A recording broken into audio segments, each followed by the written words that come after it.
Hi, so I'm now talking to Fraser. Fraser, thanks for coming along. No worries. Now we've got the new cardiovascular consensus statement. Can you tell us a little bit about it? Well, it's been about 3 years in the planning, so Yeah. we're finally able to introduce it, which is great.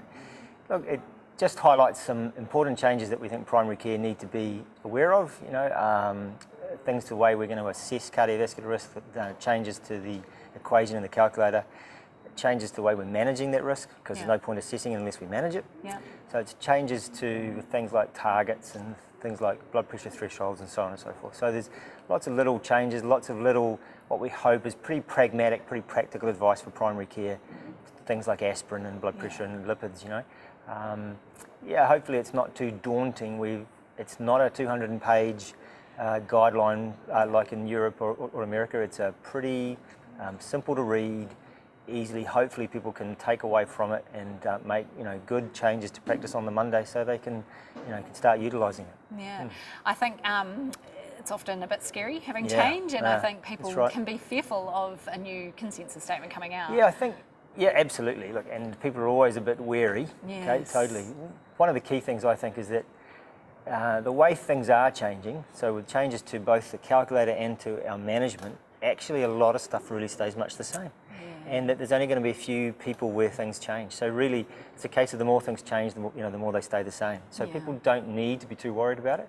I think it's actually, once they take a look at it and they see the reasons behind it and stuff, they're going to go, yep, this is all pretty sensible. Yep. It's not earth-changing. It's not, it's not bringing in whole new groups of people that we have never seen before. Yeah. It's just little tweaks here and there, I think, anyway, to try and make our practice better. Yeah.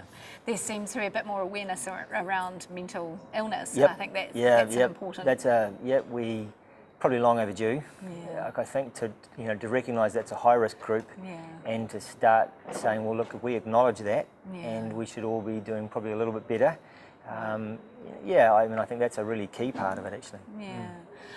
And any other sort of key messages that you want people to take away, I guess, from what that's going to, because there's a lot to take in, but I guess. I think one of the key points is that the new consensus talks a lot about a new calculator that we right now we can't use. We don't have access to it as of yet. It will probably, hopefully, months away. Yeah. So part of it, people just need to be aware of it and wait for it to come. Yes. But the other parts of it, things like managing blood pressure and cholesterol, it's really much the same, but maybe just working a bit harder on the blood pressure and stuff, but it's largely business as usual and just, carry on doing a good job, Trying to do the best we can. Yeah, exactly.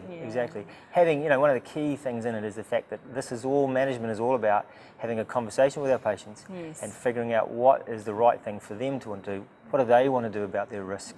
Making sure they're fully informed, and because we're just there to facilitate that and make sure they do what's right for them. Yeah, I think I heard you talk about the nuances of the patient in front of you, and that's right.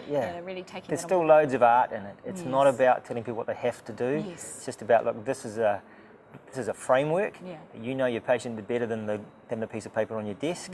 So do what's right for them. Great. Well, thank you, Fraser, no worries. and enjoy your talk. I think there'll be lots of questions. Okay. Thanks. Thank you. Thank you.